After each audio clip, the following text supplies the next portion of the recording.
Okay, I'm going to call this meeting to order and I'm supposed to state that a quorum is present. And we're just going to go around the room and announce that we are present. So Debbie Yankee present. Present. Rebecca Kimball. Rose Harris present. Tim Caldwell present. John Fresca present. Laurel Geyer present. And Jeff Costeca present. Jeff present. Yay. Okay, we have quorum is present. Meeting is called to order at 5:03. My computer say 5:02. Okay. And we are missing Brandon, and who else are we missing? That's it. No, from the port. Dave. Dave. But Dave is excused. Okay. Dave is excused. Absence. Okay, thank you. We're now going to move on here very quickly. We have a packed agenda, so we have public comment. Are there any members of the public online that would like to make a comment?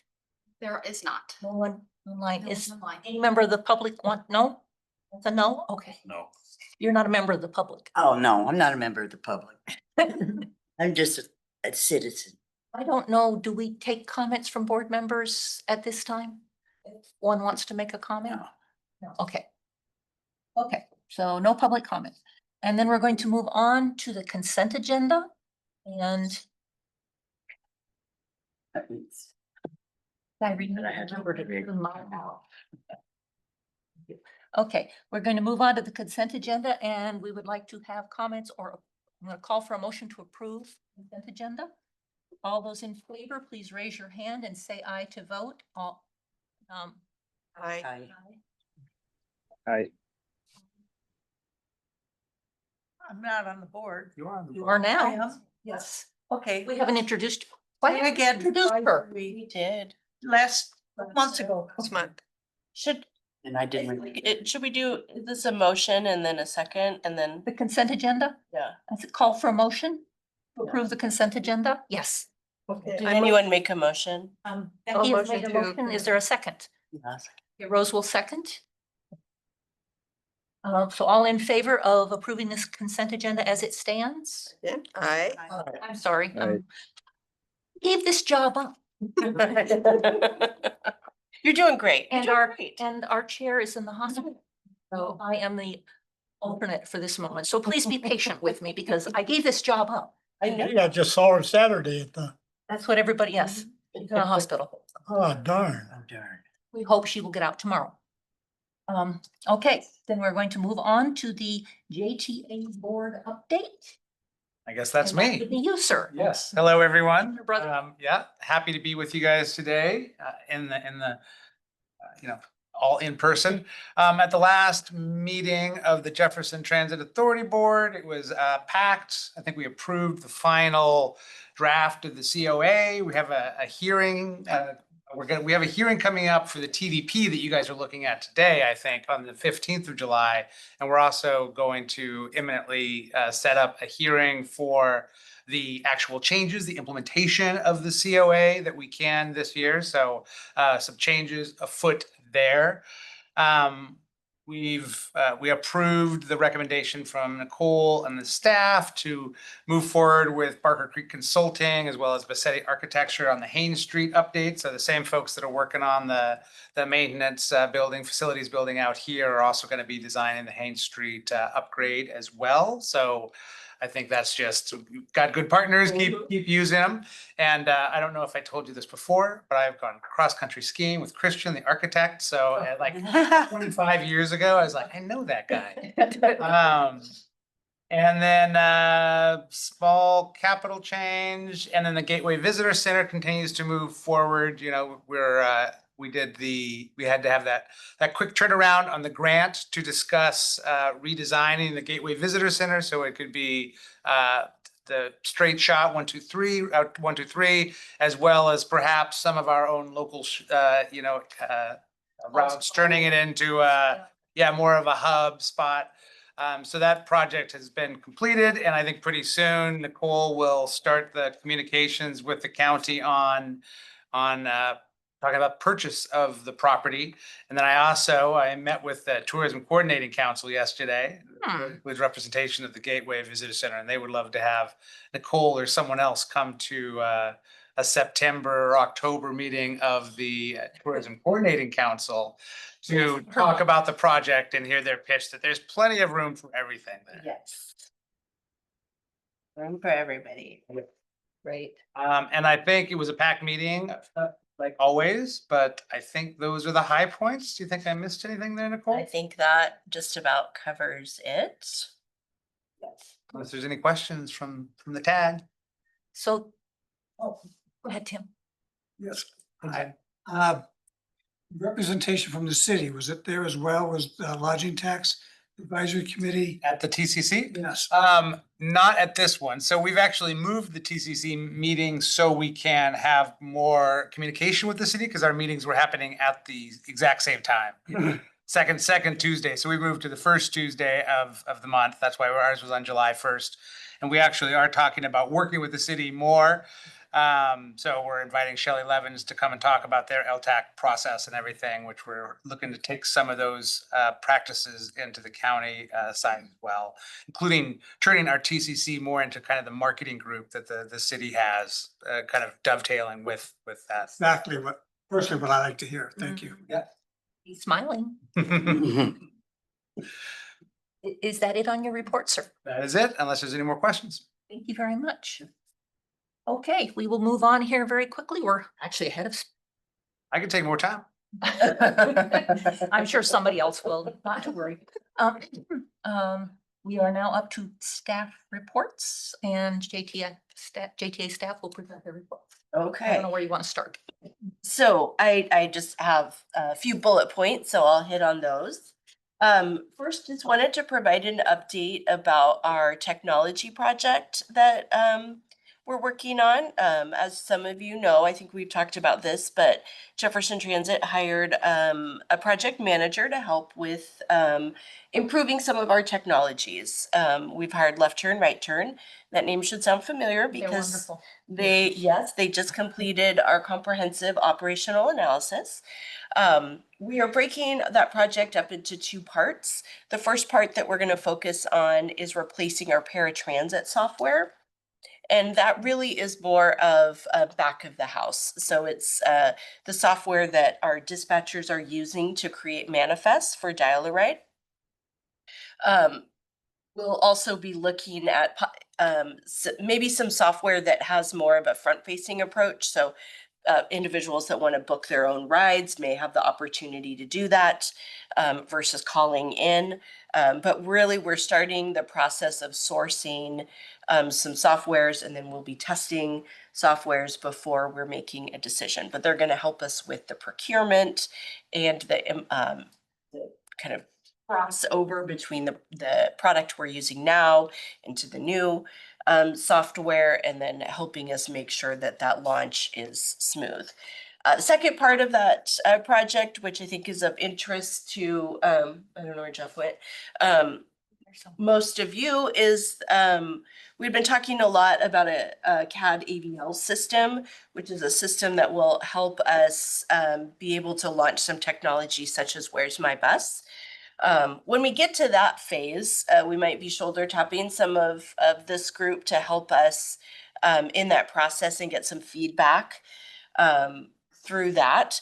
But that will be the second part of the project. So we're not looking to start that until probably late 2025.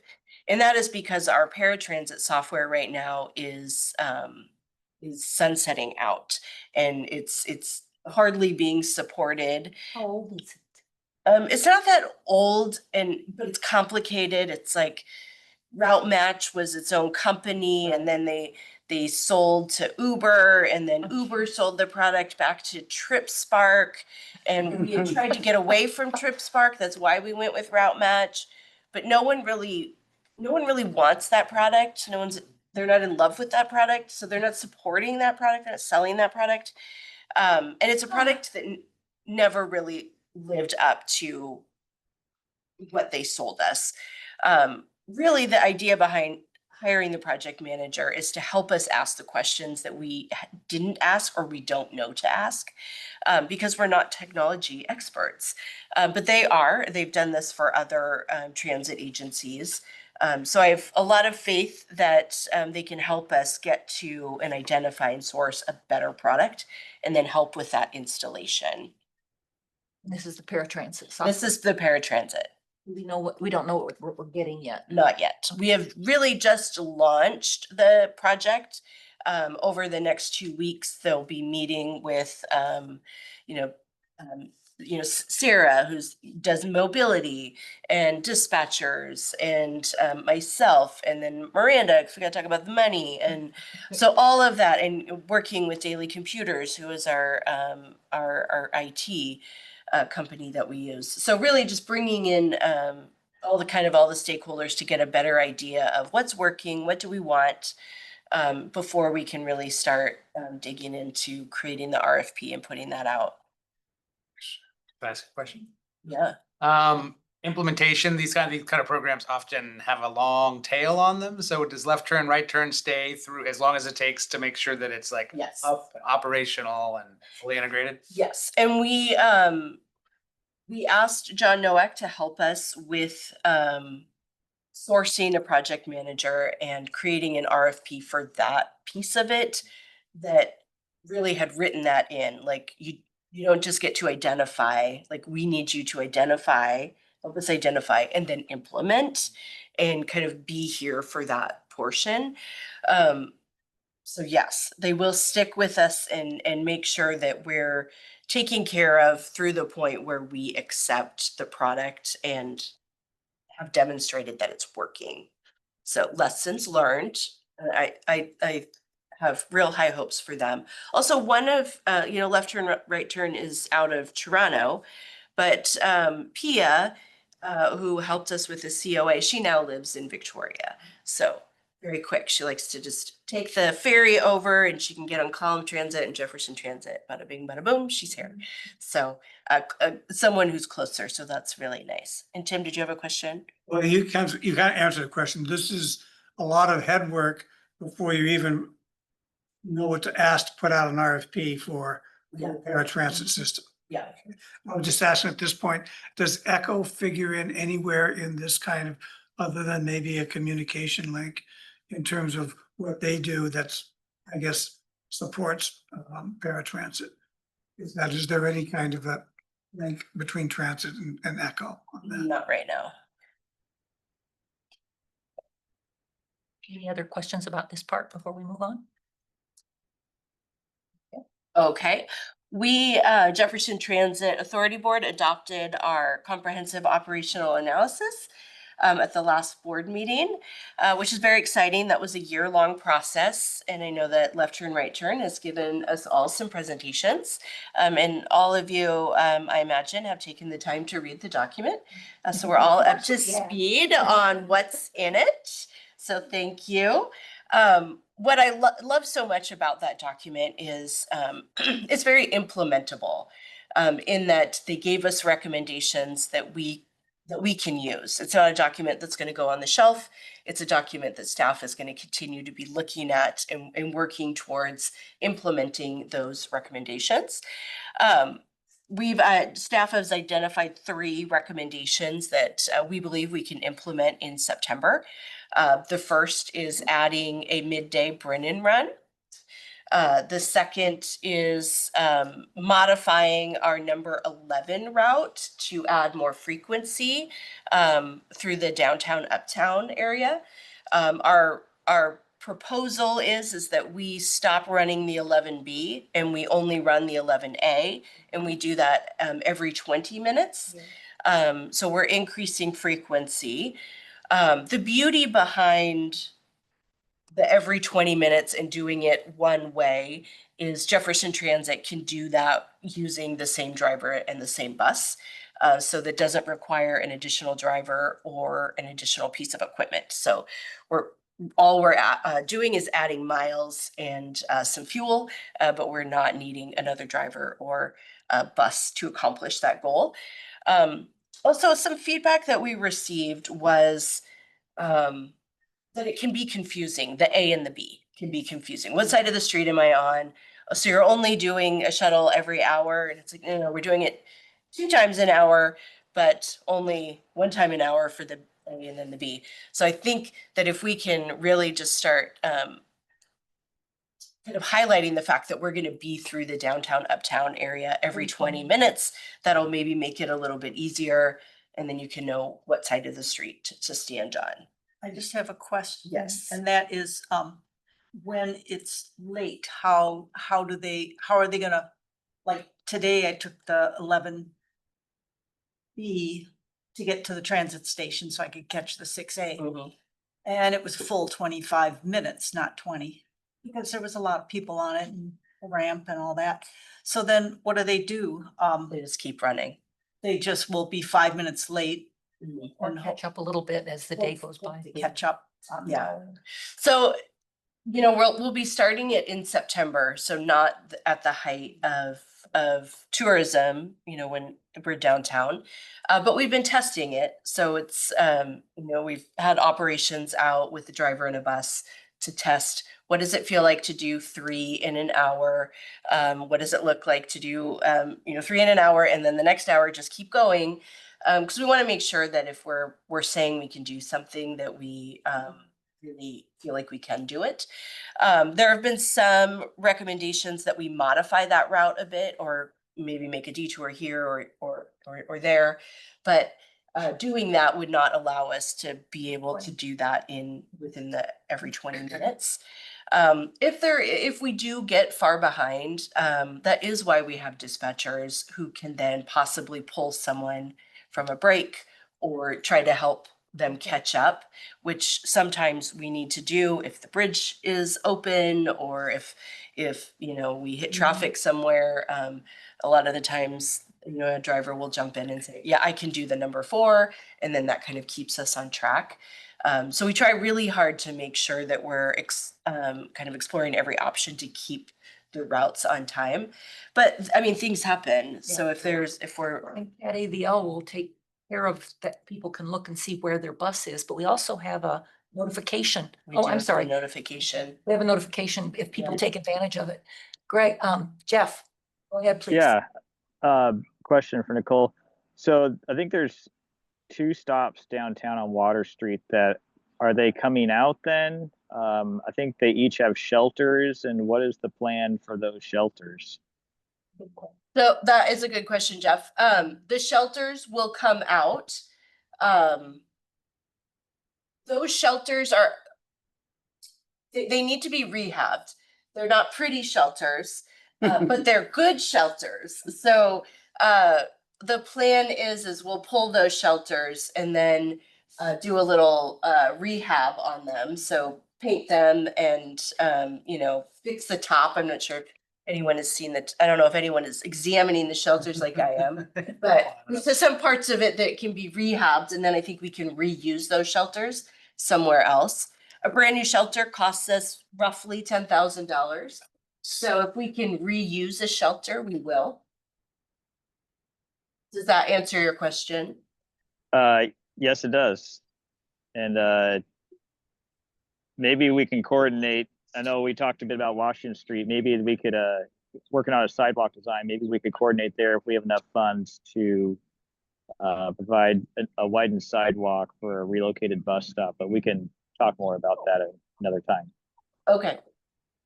And I see another hand. Oh, yeah, I just was going to ask, can they use those reconditioned ones and put them on the A route that doesn't have a shelter? So shelter, and this may be a topic for another meeting, because I can talk a long time about shelter placements and where we can put shelters and where we can't put shelters. And the cost associated with getting an area permitted and like what the infrastructure would take to get Okay, a you're on shelter it. put in. But so yeah, there are some times where just a shelter maybe isn't feasible. But if it is feasible, we would like to do it. Like, I was thinking, like, for instance, at Marine Plaza Apartments, okay, the shelter's on the B side. Now we're only running the A side, Mhm. but people that are taking the A, they stay in the B one and then they run across the road to get. to Okay. B. But, you know, if they're in a wheelchair, it's not that easy, but Yeah. I think the bus drivers would be looking to see if somebody needs to cross and get on, or since they're never gonna use the A thing anymore, can they just move it across the street? That's kind of. a Right. question. That applies to a number of our shelters in town for the 11. There's a number of them on the side that we're not gonna use. Yeah. Yeah, And sometimes that gets into right of way and right. that would be working with the city to see feasibility Mhm. about that. So yeah, but good idea, good suggestion. I can look into that, definitely. Yeah, I don't wanna, I haven't gotten very far. Tim, Oh, Tim, sorry. Quick question, if this has come out in September, is there a rollout plan to let the community know, I mean, working with Main Street to have, that we have a 20-minute loop? I mean, it's a great, So we're holding a public hearing on July 15th. Where we'll be talking about our TDP and then we'll also be talking about these 3 changes. So we'll be providing for public input. We are doing social media. We are doing some alerts. We're putting notices in all the transit buses and in the shelters. We're reaching out to community partners to let them know that we're thinking about making these changes, to try to solicit some feedback and. And we were at the farmers markets and we had 5 pop-up events around the community where we were talking about it and the consultants were here from the COA. So we were out in the community already, letting people know about it. And we did talk about it at Preparedness Day on Saturday. So, yeah, we've gotten a lot of good feedback and we've gotten also some suggestions or things to think about, that, you know, possibly we hadn't. So, I need to get out more. yeah, well, I can get you out more. How about the fair? The fair? Do you want to work the fair? I knew you were gonna ask me that. Great. It's so great, Tim. Thank you. How nice of you to volunteer. Get your name down. Okay, so I'll move really quickly. So we did receive our second battery electric bus. We have a little work to do. Gillig needs to come out and fix some things.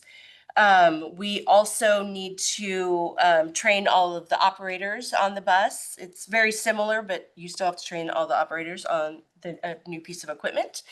We also have a different wheelchair tie-down system that we need to train the operators on and train the public on. I saw that on the. It's a passive restraint system and it's a bit different. Mhm. So we're working on getting our training through that.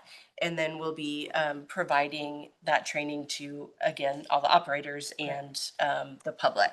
Need a wheelchair to train on? Right? Do you want to be, are you volunteering? Because we'll probably take it, yeah. And I think the person in the chair will have a lot more control over it, which is Yeah. at least what I saw at the. Yeah. So that, yeah, that'll be good. The 3 changes in September, I only have 2, the midday Brennan, the 11. Oh. Or- Thank you. The number 4 route is the 3rd change. Sorry, I totally missed that. Sit over here. The, No, the group, not the The- board. the number 4 will be changing. And what we're trying to do is increase coverage. So by taking the 11B away, we are essentially removing the portion where someone could hop on the bus and stop right in front of the co-op.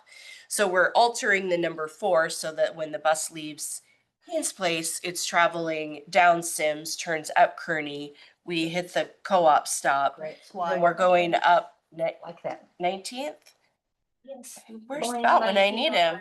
19th to Discovery You mean- around, right? Okay. So then it'll kind of follow back the regular route once it hits Discovery. But again, trying to provide a bit more coverage with the number 4. That route, it typically takes about 16 minutes and it's allotted a 30-minute allotment. It's So great ridership. I'm really impressed with how that Yeah. route has picked up. it does have good ridership. So totally doable. And again, that change doesn't require an additional driver or an additional vehicle. So fairly easy to implement.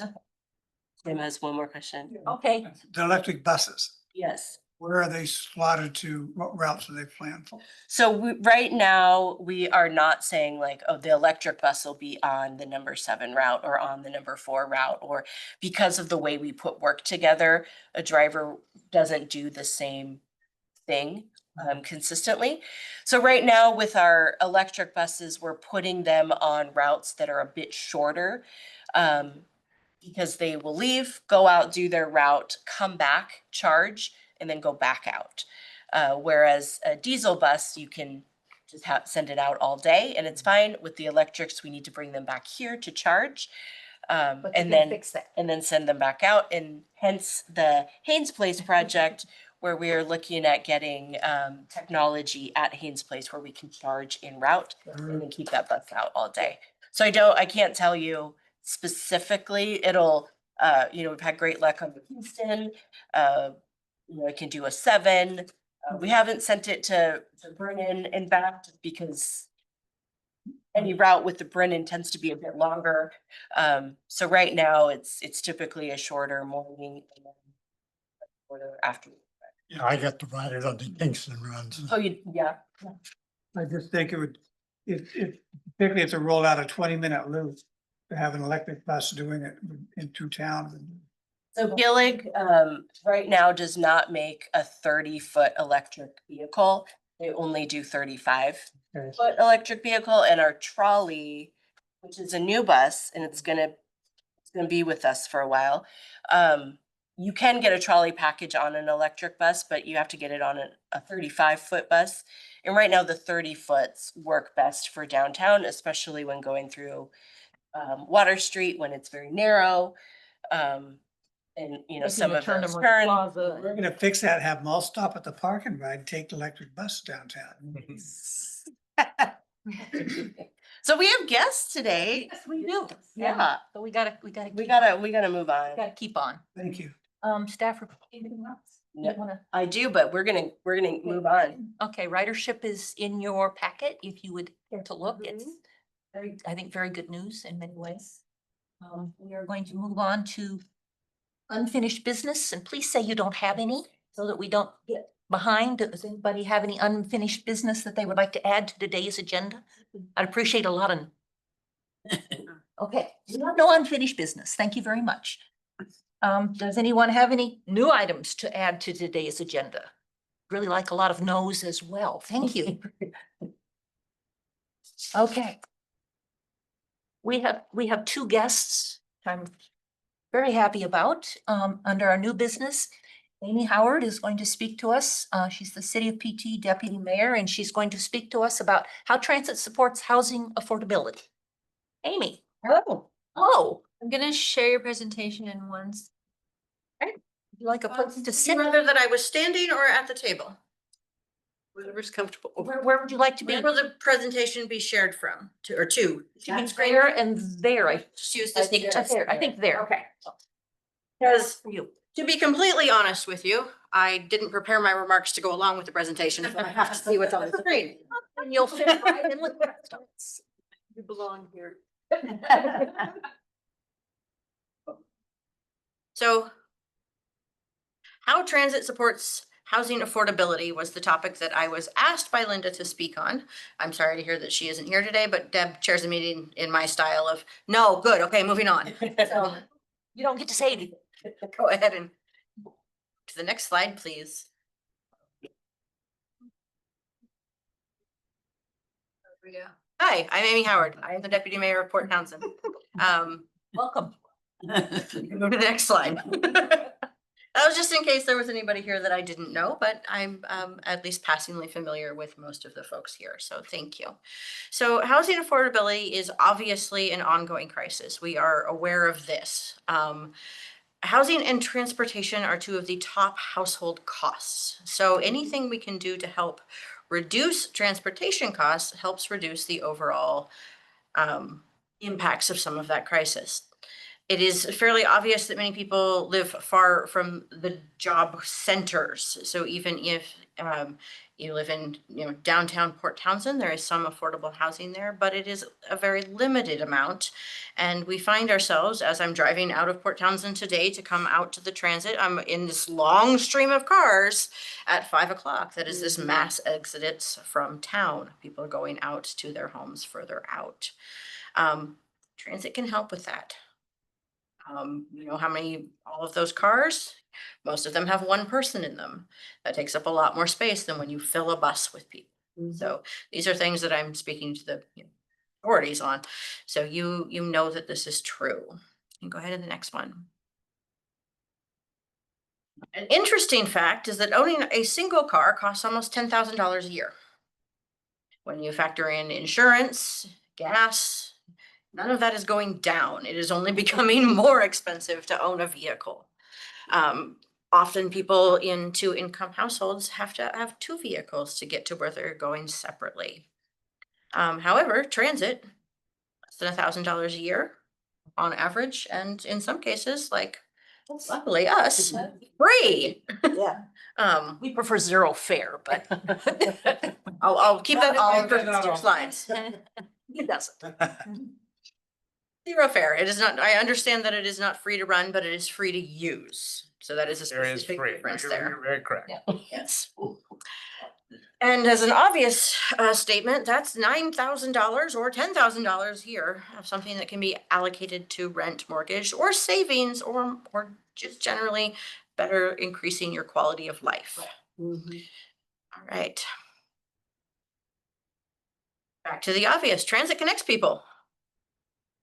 So it is a very obvious statement again that jobs are often located, consistent jobs are located in the areas with the more dense population. In the city center, most of our jobs are in the downtown area or in the Castle Hill Business District or in the central areas of Port Hadlock. However, that is not where the naturally affordable occurring housing is, and that is not where the majority of development is able to happen. We can see some infill development in those areas, but the likelihood of that being affordable at this point is not high. The ability for transit to allow for the longer commutes while retaining that affordability is a key factor. That is why the state and the city are both sort of focused on that transit-oriented development. So that is creating housing near already existing transit. That's our multifamily tax exemption. A requirement by the state is that it be located near transit. An interesting juggle that we had to do, because we are technically rural, is define what does that mean? What is is it a single bus stop with no shelter? Is it a sheltered bus stop? Is it the park and ride? So that was a long conversation that we had to have when we were putting the multifamily tax exemptions in place for Port Townsend. And we decided to define that as a bus stop, access to a bus stop. So that means that the majority of Port Townsend is actually covered by the multifamily tax exemptions. Because that was a deciding factor. Next slide, please. The ability to connect folks in more rural areas to the areas where there are the population centers and the job centers is a strength of Jefferson Transit. We have had that in place for a significantly longer time than other parts of Washington State. Washington State is actually trying to catch up to what we're doing in a lot of ways. So when they added the Dungeness line, that was to augment something that we already had in place. So the fact that we are able to connect through Jefferson Transit to, you can, take a ride to Paulsbo and connect to those other city centers is actually pretty remarkable for a rural area. So I would like to thank Jefferson Transit for that being possible. I know a fair amount of people that have used the bus for longer commutes, people who work in Seattle and have been using Jefferson Transit as part of their regular commute to a living wage job. So the other piece that's really important there with the travel is that it also connects to healthcare services to cultural events. So while it does support affordable housing, there is such a significantly bigger piece of as I- earlier, quality of life experiences. So when you put people and you say, oh, we're going to build some affordable housing over here, but you separate them from access to healthcare, from access to jobs, and from access to cultural experiences, you're not doing them any favors. So next slide, please. With that, transit builds inclusive communities. You can have a wider variety of people staying in one place if they can maintain that connection. So the thing that we experience where people have to move out of town in order to find affordable housing, if we are able to build that transit-oriented developments, it actually reduces the amount of people that have to leave the area. When we see that big push of people having to leave, it's actually reducing our quality of life. We have less people with Less diversity. different with different kinds of life experiences. And it reduces personally my quality of life. My friends have all left town. Yeah. And that improved access to education, healthcare, and jobs is such a fundamental piece of what can be provided. I personally lived in Port Townsend for 8 years without a driver's license. I got to work on the bus, but I could not get home on the bus because of the schedule. So in addition, we have to be mindful of our scheduling, and I know that Jefferson Transit is. But in order for transit to functionally support affordable housing, we have to be aware of the fact that often these jobs, these have different schedules than your 9 to 5 workday. If you are working in a restaurant and you are getting off work at close to midnight, it is harder to rely on transit to get home. That is just a fact. And that is a piece of that puzzle that we all need to figure out when we're working in that development space. I chose this picture for this slide very specifically wearing my other hat. My day job is with Habitat for Humanity, and this is how transit will be serving the Mason Street development. It is one of the selling points for that specific property when Habitat was looking at it is already on a transit line. It already has access to people being able to not have to own cars if they need to still get to medical appointments, to jobs. So that is something that Habitat is very excited about. I'm not supposed to wear both hats at the same time, so watch me juggle them. But factoring in the reduced household costs because it is on a transit line is something that we have been talking about at Habitat, and it is a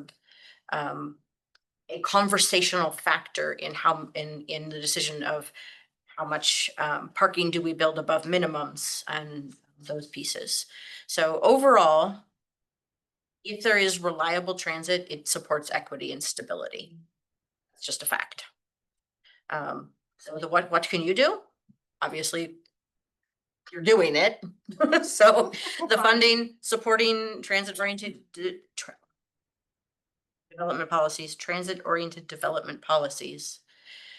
And really that integrated planning, working with Habitat, working with other developers to say, how do we best serve this area? That integrated planning piece isn't something that happens in every location. I have been talking with legislators from around the state last week especially, and not everybody has a good working relationship with their other local entities. So I'm really, really glad to say that that is something that exists here. So it makes it a lot easier to have those conversations, and sometimes the difficult conversations of we're not going to be able to do that. Thank you. Thank you. I will say, I want to make sure we get to Eric before, because he is catching the bus back. So we might have to hold some questions. You can wait also for Amy, Amy to wait. okay. But I will say it, for as long as I've been in this role, it is so nice to work with the city on some of these challenges, opportunities, and the county. But I found the city to be very receptive to ideas and being very inclusive in bringing Jefferson Transit into these conversations so that we can have some input on transportation policies and have a better understanding of what's happening with maybe developments and the project that we just completed was all about what do our current routes look like and how do they need to change to better meet the needs of the community? So next year, we're definitely going to want some opinions on our number 6 route that we're looking at possibly changing. But I really appreciate it when the other agencies are able to understand that transit does play a big role and are so inviting. So bringing transit into it, to these conversations. So the relationship with Steve King and Active Transportation and having Jeff here, I think it really does make a big difference to our community, just involving transit. So, we have a better idea of what the city's doing, the city has a better idea of what we're doing. So That's been really good. And we would be happy to give you a ride home. Bike. You got a bike. Like too. I guess we can't do that. Well, I we're have gonna a- let Eric Yeah. take it away and Jeff Jeff, can Yeah. you hold your question until after Eric's presentation? Yes. Okay, great. Great. Thank you very much, Amy. Thanks for being accommodating. Go ahead, Jeff. So, You want people to ride the bus. yeah, I was kind of tickled that I could ride the bus home, so I wanted to do it. One car household, so me and my wife juggle it with kids. So I'll try to be quick. So HSN, a little less known than the city of Fort Townsend. So just a kind of a brief overview here. We're a network, we're grassroots, we're community driven. We're all about facilitating conversations and collaborations and partnerships and incubating ideas. And also by being a network, we encompass like a whole bunch of different perspectives. We're small in the sense of our staff, but we're very vast in terms of who we're connected to and who we work with and that types of stuff. So you can go to the next slide. I can't not mention our survey because this was a big project we did last year and so I brought one that you all can have as a house copy. Got it whenever. But I did also sneak some transit questions into our survey because I am a big transit fan. And I think for a rural community, especially, I think Jefferson Transit actually is a great transit system for what it is. So kind of 2 questions that I pulled that really spoke that I thought was most relevant here was that we had a question that asked people what their like essential housing amenities are, and that amenities is kind of loosely because it included things like proximity to public transportation or your commute to work, not just like the physical housing amenities. And so 17% of our respondents, I guess I should say, we had 957 people who responded for the countywide. So pretty good sample size. And so 17% of those considered public transit among their like essential amenities. The kind that they said they were like deal breakers is kind of how we phrased it. So that's a pretty high percentage. But then I also snuck in a question that asked about people's ideal form of transportation, the ideal primary form of transportation. So not necessarily what their current transportation is, but like in a perfect world, what would they want it to be? And transit only came up with 5% saying that was like their perfect world. So for me, this is where I speculate a little bit. To me, this really indicates 2 things: that right now in Jefferson County, cars are basically essential. I think that's kind of agreed upon in rural communities. It's kind of expected. You have a car when you, like Amy was saying, like you can maybe get someplace, but you can't get home. So, you could save money by just having 1 car versus 3 or something. That's for sure true. But I think we're still kind of stuck needing 1. And once you have a car, then it's so easy just to jump in the car and go where you're going to go because you already have it. So of course, there is certain people that can't drive or choose not to drive. But and then the other thing that I think it really indicates is that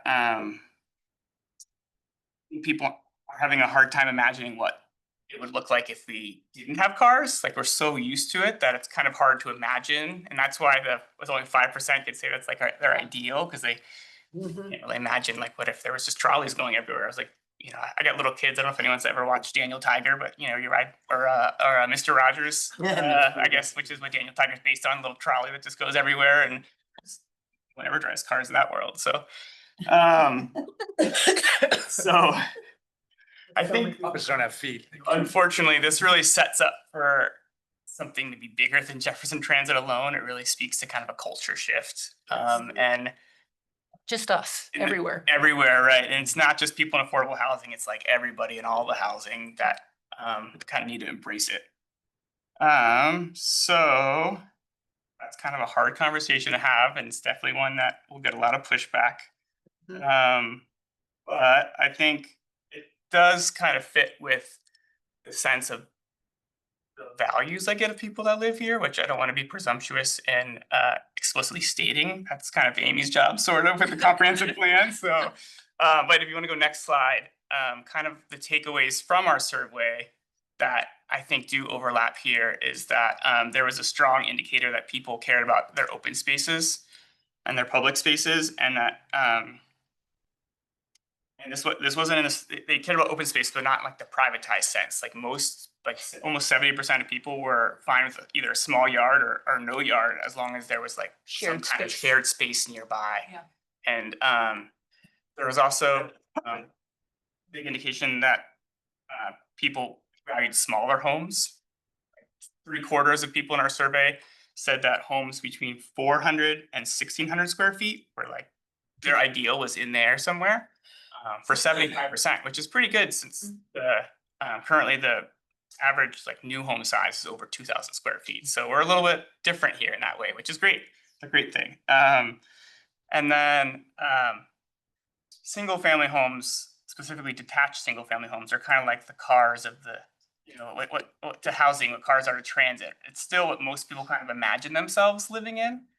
And it definitely was the housing type that most people could see themselves living in. But check the time. Most people also could see themselves living in other housing types.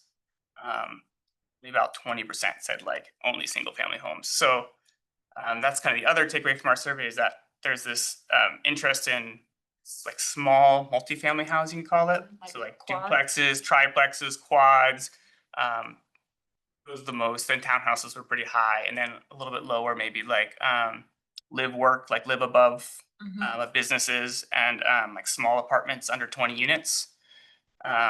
So our kind of overall takeaway was that kind of the sense that density is something that people are, you know, maybe they don't really realize that they're into it, but because based on their values, it kind of seems to point in that direction. That people want smaller homes with shared open space. They're open to multi-unit housing, and that really lends well to a transit-oriented community. So maybe this is all helpful in this conversation. It's kind of what I had to be able to bring to the table from our standpoint. Had one more slide, but I don't know if I wanted to go in that direction. I mean, I wasn't quite sure where I was going to go when I submitted these, but so this was a slide that I prepared for the city, actually, because they are like Amy said, are really working on and emphasizing density and infill, and middle housing types is kind of a term they've been handed from the state. That is basically the housing types I just described: the duplexes, the quads, the small apartments, blah blah blah. Yeah. I'm interested in the bottom one of residents that are actually considering leaving because they can't find appropriate housing. Is that how I'm reading that correctly?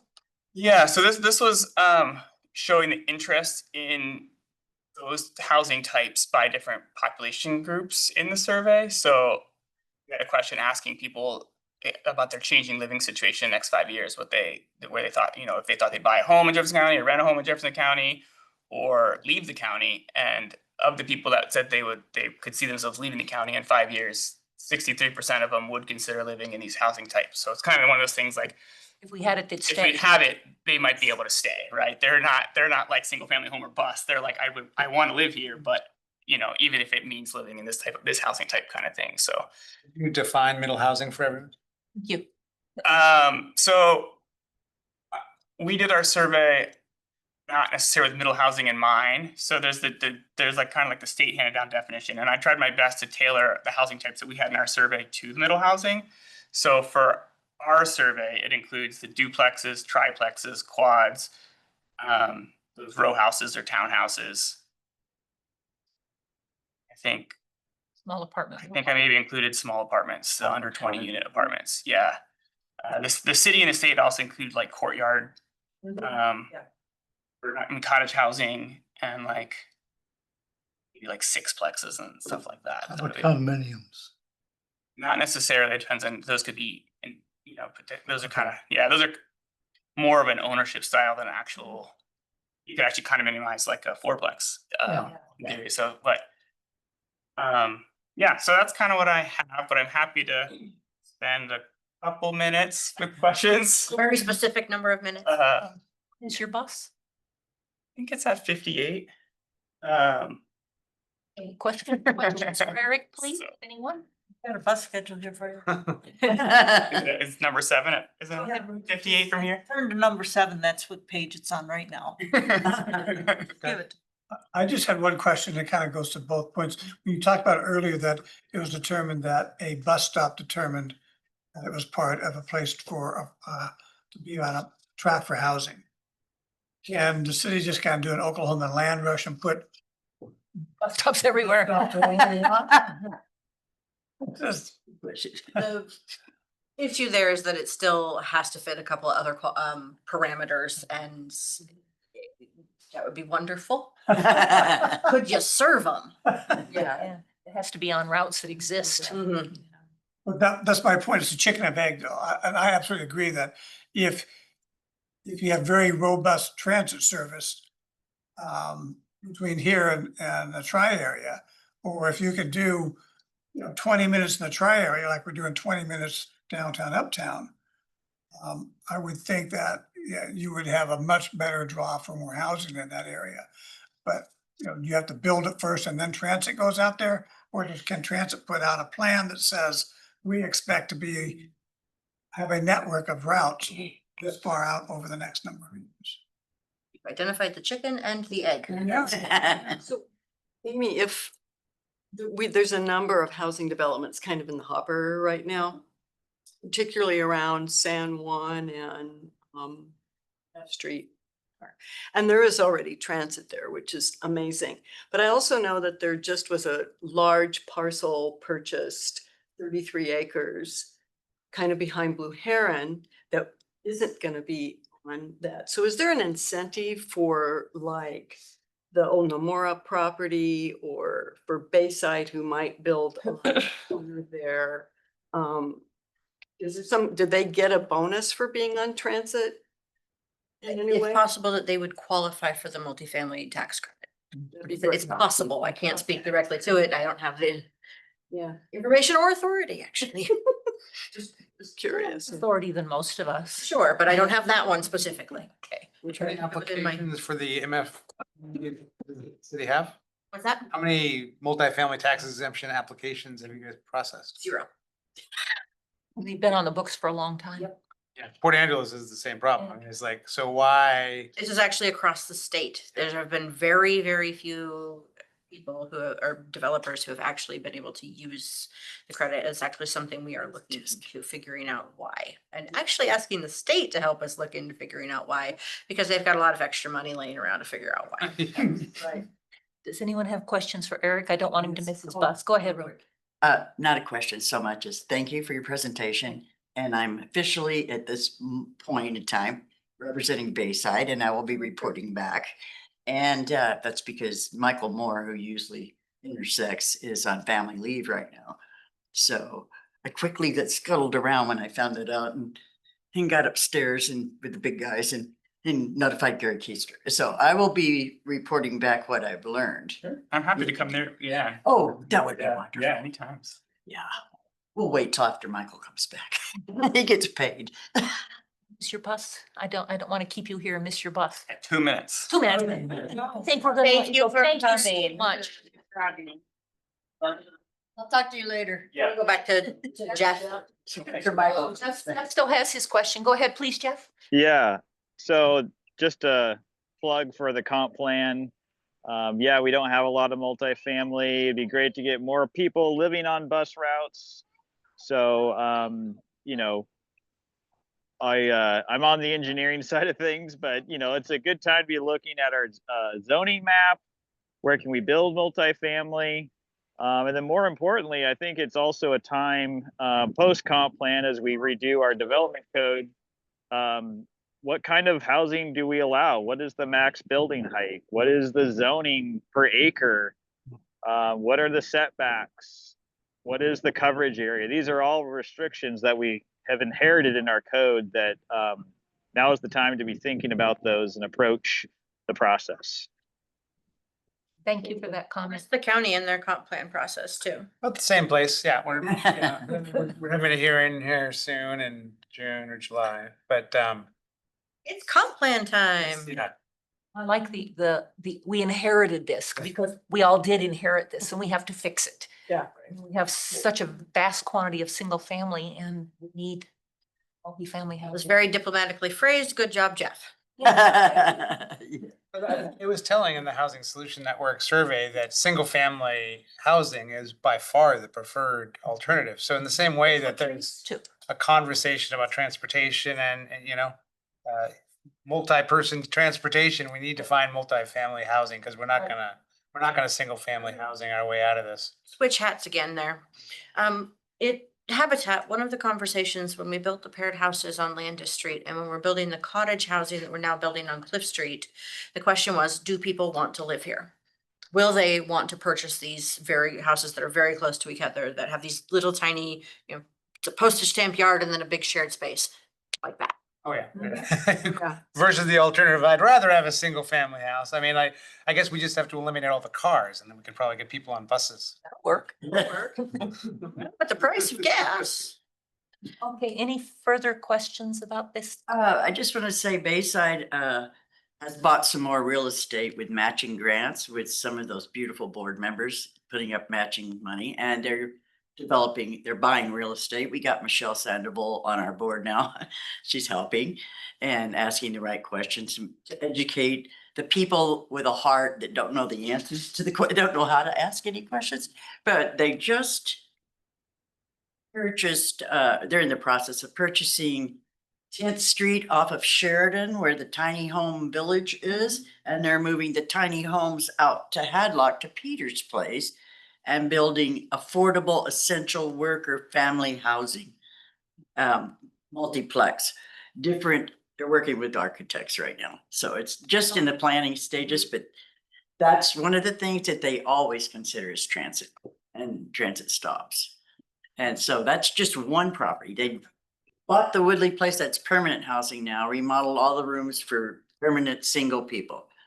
And they have other real estate sites going. And I am so privileged to have been rescued from wicked lawyers as a homeless person and found my calling, found my new volunteerism. And I'm so happy to be building bridges between transit, Bayside, farmers market, all of the above. Thank you for your work. Yeah.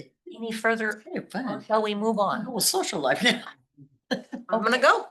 Amy, thank you so much for So much. If you come up with something that you're like, oh, I wish I'd asked that, my contact information is on that slide. Okay. Thank you very Yes, and much. thank Really you. appreciated your presentation. Mr. Peabody, on the way back. Whatever. Okay, we're gonna move on and talk about pending changes to the new application. I'm going to present, Linda was. oh, well. I know. So let me look at this. I know all of you looked at it because it was in the packet. Of course we did. But there was conversation around changing the some of the verbiage that we're putting out in our tag applications. Predominantly to go along with the changes we made in the bylaws. We had added the three, I believe it was 3 categories of individual groups that we were looking for. So some of these changes would be included in that. Also being a little bit more upfront in the application about estimated time commitment to being a part of this group. Right. It says total hours 15 to 20, but I don't think that meant hours. I think that was minutes. That's per year.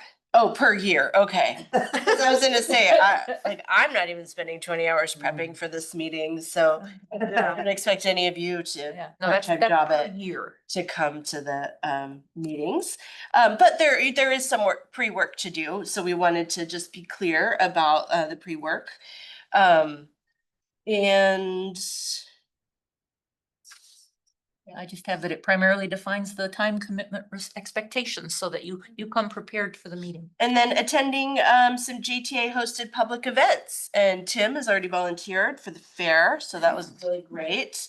But we do have opportunities for assistance with staff working a booth.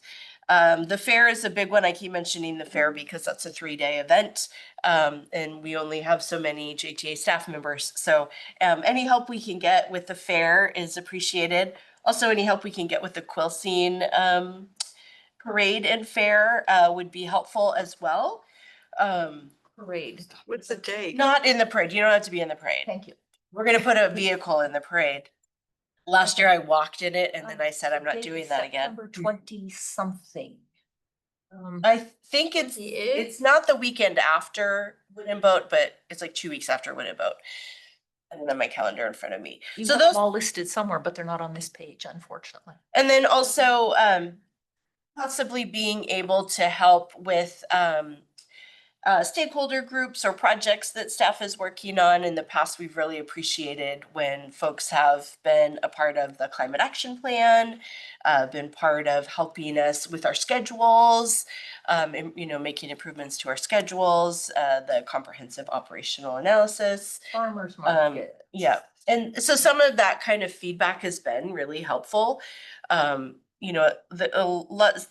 would say a fair number of agencies don't have an active citizens group, and I find this group to be just so helpful because you're riders and you're concerned with transit, and we can get an outside perspective, and we can also do gut checks to make sure we're on the right path. And if we're not, we can course correct. So We're supposed to be your connection to the public. yes, Yeah. yes, and That's what we're just supposed to be and doing. staff greatly appreciates that. So I think that's overall of September topic. 20th for the Quilcene Fair. September Parade. 20th. And Quilcene Fair is actually fun.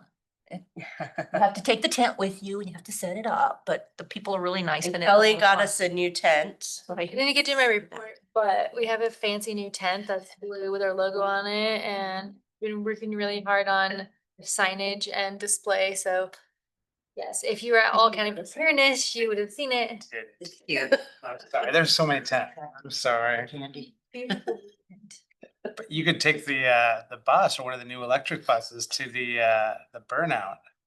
They have that big burnout at the Quilcene Fair. Oh, yes.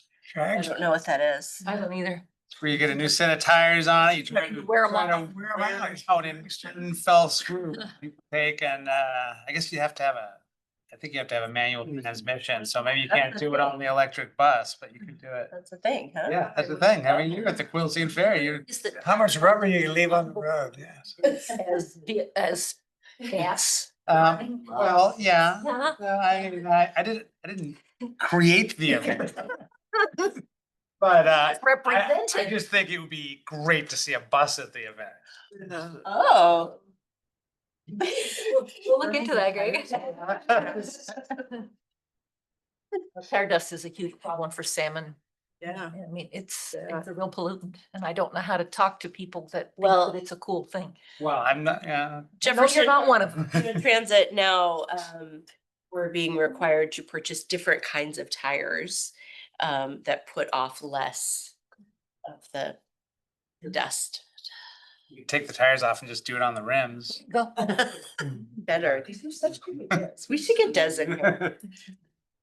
Okay, we're gonna have to continue to pedal here. We're going to talk, it says only 5 minutes for the transit development plan, the TDP. Transit Development Plan, which It's is, the whole thing today. I know, look at this.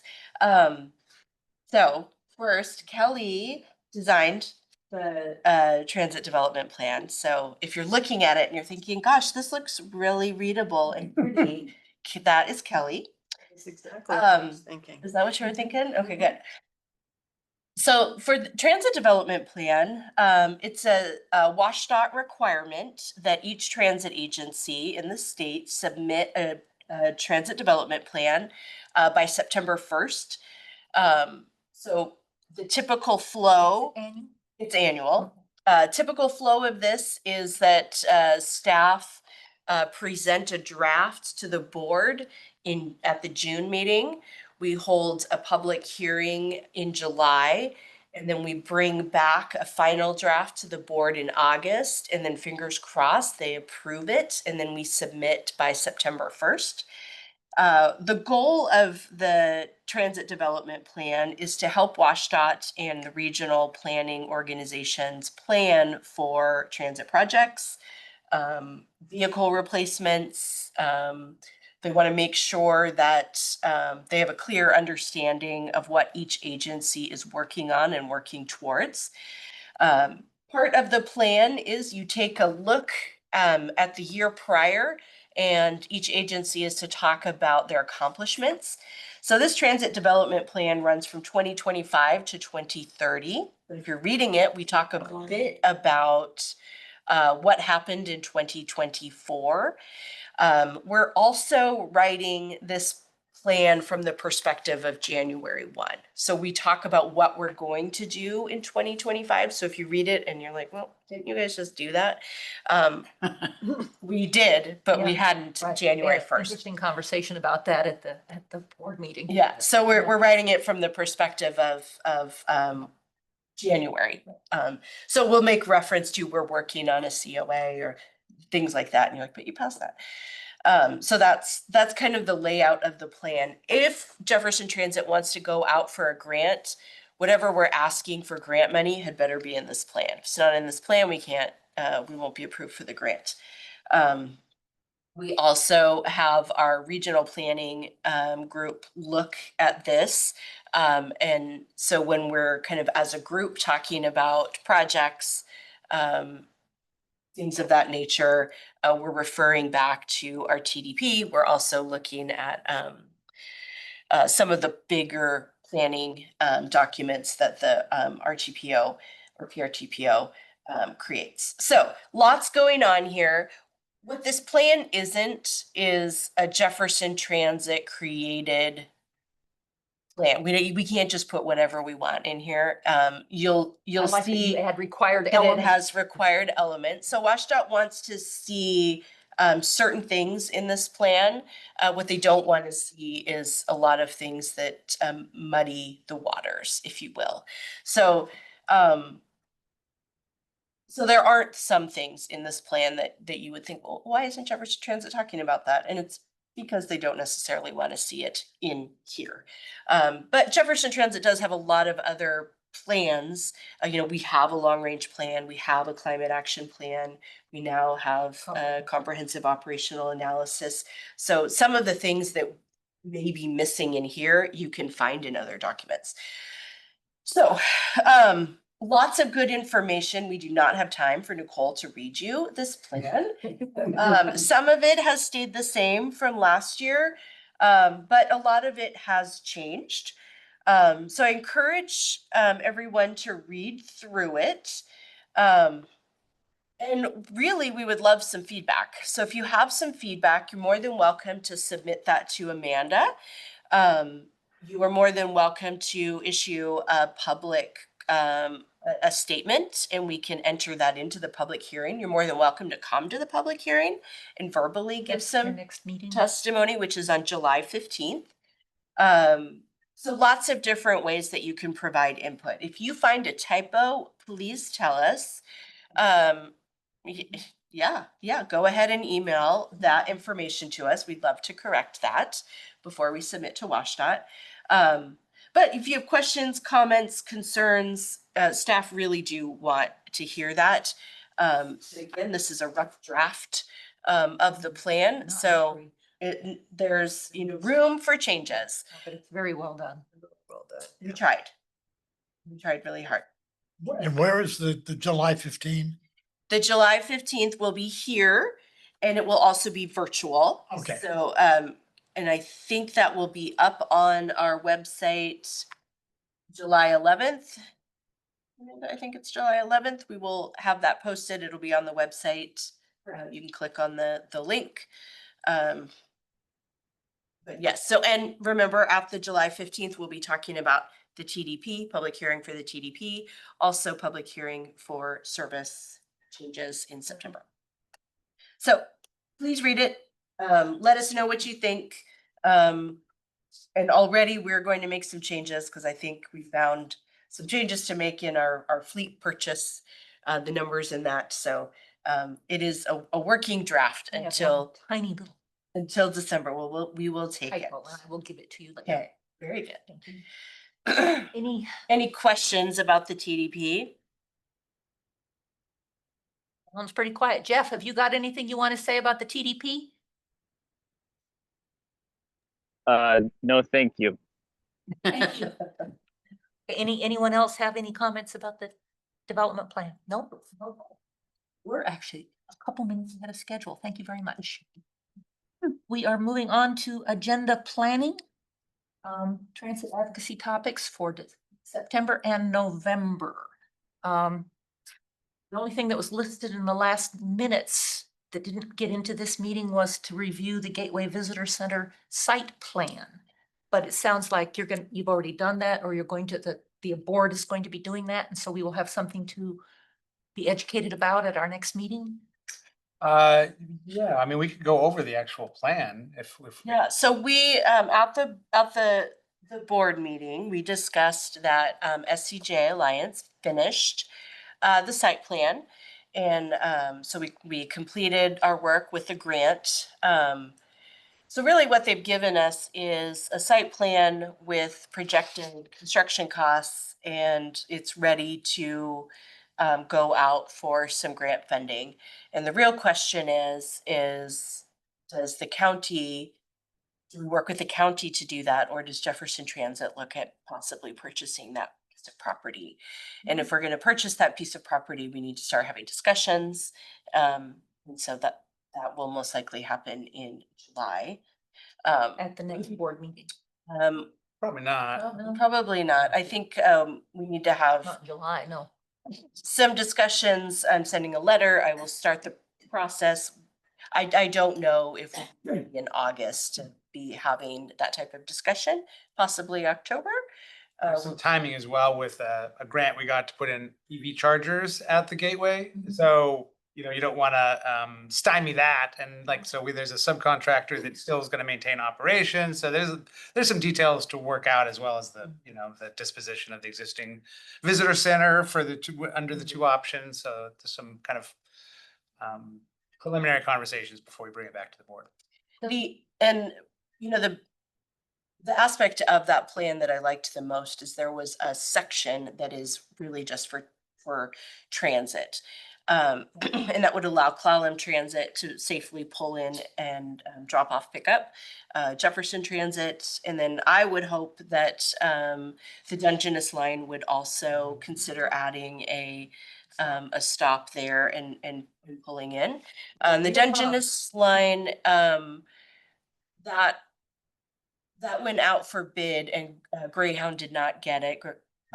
Instead, it's MTR Western, so it'll be a new provider providing that service. I've not seen their contract yet, but that was information was given to us just a few weeks ago, so I think it's still pretty new, but a new provider for the Dungeness line. But right now, the Dungeness line isn't stopping at the visitor center, and I think a large part of that is because it's not really a safe place right now. Greyline is at times running their big MCI motor coach, and it's difficult to pull that into visitor center. So hopefully we can create a place where we're making more transit connections and making it easier for people to come in and out of the county without a car. So I don't know if September will have that as a topic. It could be just a brief topic, but I think it'd be relevant to bring the designs back to the tag, just to kind of go over September, for you guys. at Like least to to- see that. And if you're really curious, you can look at the designs in the June board packet if you dig And them that's up. why I'd like the rest of the tag to see it because they're really very interesting. So Maybe that's homework. Okay. at the end of the last authority board meeting is the whole, all the designs for Mhm. for the center. Anything else anyone would like to suggest for our next agenda? Well, I have one, well, I have two. One's a little kooky, but You're in the right place. I'd like to add to the agenda, how do we change the perception that riding transit is for people? That it's a class issue? And how do we, you know, hook on to the many people who live in this county whose values are such, they would like to reduce their carbon footprint or any number of other things. How do we help them understand that? So I'd like to add that to the agenda, and how do we get that out? And then I had this idea, which is labor intensive, about being downtown with several people, and when people park, surveying a few people and ask them, do you know we have a park and ride? Do you know it's zero fare? Do you know it comes every 20 minutes? Would you take it? And then I want to ask them, if you had to pay for parking here, would you be more inclined? We'd have to have. Mhm. Great several questions folks. after living downtown for 11 years in that density zone. Oh. So, you know, if we could just ask people, get a sense. It's labor intensive though. Well, we did that right at the beginning of TAG. We went to all the farmers markets and everywhere we could and had our little survey. And we discovered that over half the people do not know that we are zero fare or fare free or Doing that. no charge or whatever. Whatever you And, want to call it. and we'd already been fare free for like 2 years, 3 years, and people still didn't know. Yeah. So I think I mentioned it at the first meeting, but it'd be awesome if we could at least toggle zero fare to free bus. And I understand the concerns about saying free, but I just don't think it's common language for people. I agree with you, Jeff. Oh my gosh. you're gonna have to. Revolt starts now, the revolution. The fare is what's free. It's the ride, yeah. Wearing me down. I'm wearing you down. I'm leaving the logo and the colors alone though. So it's a compromise that I make. The yellow and red blue. Oh, you've upset. Coach. I like the yellow. This is the compromise I'm willing to make. The alliteration on the side of the buses. I'm afraid you're right. It's amazing how many people don't understand what zero fare means. Right. Well, we did this, we Yeah. tabled it. You know, to people. The hospital. Did you know what zero fare? And they said, what's that? How can they not know? Well, that's a bigger I conversation. mean, I know what a free ride is for sure. I would justify it by saying you're already paying for it. It's coming out of your tax. I love this group. Love it. It's not here. If you have to explain it, Jeff, I'm gonna remember that. thank you. You have to explain it. Okay, so anything else that we might want to see on our next agenda? I think Becky has 2 very good ones. like that. Oh, sorry. Go ahead, Jeff. Yeah, so obviously I work at the city, working on active transportation plan. Nicole, do you know if you have bus stops in GIS? Because we're working on a final name, but greenways or shared streets, essentially local streets that are accommodating to people walking and biking. And so I feel like part of our process should be, are we placing those near transit stops? So it'd be awesome if you had that in GIS. That would save us a lot of time. But something that I can report at the next one is a look at where we're showing that mapping and how it relates to bus stops. Good. Jeff, I don't think we do. But let me pose that question to Miranda. Okay, great. Thank you. Who's infinitely smarter than me. But I don't think we do. But It would be really useful. yeah, I Yeah. know, I know. I don't know. I It's don't know how to do that. I have no clue. Yes, I don't know how to use Are you it, talking but- about, Wow. sorry, Go ahead. are you talking about getting the transits closer to the bike things we already? Trying to know their GIS locations, global Yeah. information system locations, so that it's easy for the active transportation people to look at where trails need to occur, I think, and The only thing that I'm thinking of is there's room for like 2 bikes on a bus, so if you put them right near a busy bike thing, then somebody's gonna be waiting for the bus with their bike and it's like, sorry, no room. Well, So, that's the demand we want, right? And, I don't know. We want that. and, you know, Up when is they there a can't get- scenario where we create more of these green transit hubs where there's bike racks, you know, where you can leave your bike and hop on the bus? And just to be clear, where it's not just bikes, you know, people can walk on these neighborhood greenways too. They're just essentially traffic calm neighborhood streets and with good wayfinding signage, so you just know the route to go. You're not guessing like we have to do now in Port Townsend, how to connect from this side of town to the next. right. Hey, Jeff, the county GIS has bus stops in it. Does it really? I'm looking at it now. We're in the county. Okay, Yeah, well, yeah, I it goes into the will- city too, the county GIS. Yeah. Part of the we county. will mine that. And Nicole, if you don't, could you verify that information's up to date? Yeah, I can have someone verify that. Okay, great. Oh, well, yeah. See it.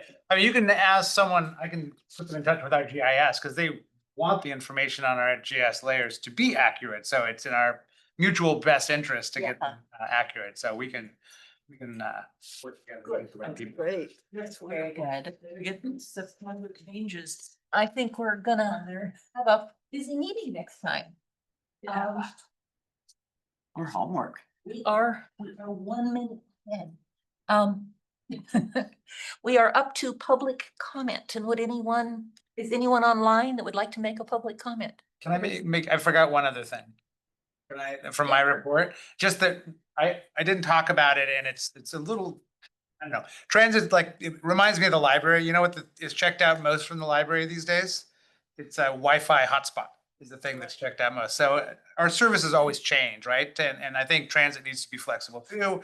I love the Recompete grant and its connection to Jefferson Transit as it's really retooling our van share, our ride share program. And I just wanted to amplify that a little bit too, as it's got, you know, new staffing and cost recovery from the Recompete grant. It's a way that we can connect people to jobs, especially with more flexibility and turn these stops into more. I just wanted. I don't really know what the recompete grant is. The $35 million grant that Clallam and Jefferson County got to try to connect folks that are ages 25 to 54 that are already in the region with good paying jobs that pay over $25 an hour. And it's about retraining, it's about assessing and navigating barriers. So there's a lot of childcare stuff, there's workforce training, and transportation was an element that was identified as one of the key elements. So Jefferson Transit is a subcontractor with Peninsula College, and we'll be using that to amplify the van pool, which is really to get people to work. So it's been dormant for too long, and I think this is success. Well, with the campus closing here, is that really come into play? Is that available now? It has nothing to do with Peninsula College per se. They're just the grant managers, and Jefferson Transit is a subcontractor. But I know that Peninsula College really is looking to get into Mid-County and CTE, and they're getting a welding and mobile classroom that they can bring out to this area. So there's other programs that will come here, but it is unfortunate about the Fort Worden campus closure for sure. Other member of the, go ahead. I just want to invite everybody to our Bayside Barbecue fundraiser, and there's many levels of tickets. Anyway, I'm leaving a bunch of these at the desk, if that's okay. And Starrett House, which they are still remodeling the daylight basement rooms for permanent housing for senior women. And we have an art studio even. They're calling it a sitting room, but we turned it into an art studio. We don't sit very long till we drop. The staircase in town too. Yeah, and Yes. I'm part of the Friends of Starrett House volunteer group, and they're trying to organize all these events. And for the workers, the volunteers that ride transit, that's what I bring to the group, is how to connect us.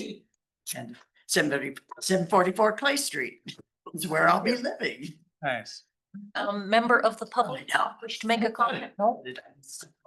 Anything else for the good of the order? We're actually 3 minutes ahead of time. There's no one online. No one online. We asked once and there's no one now. Jeff, you have anything else for the good of the order? No, that's it. Okay. Wonderful to see you. We're going to- okay, thank you all very much. Thank you. Yeah, for letting me join you guys.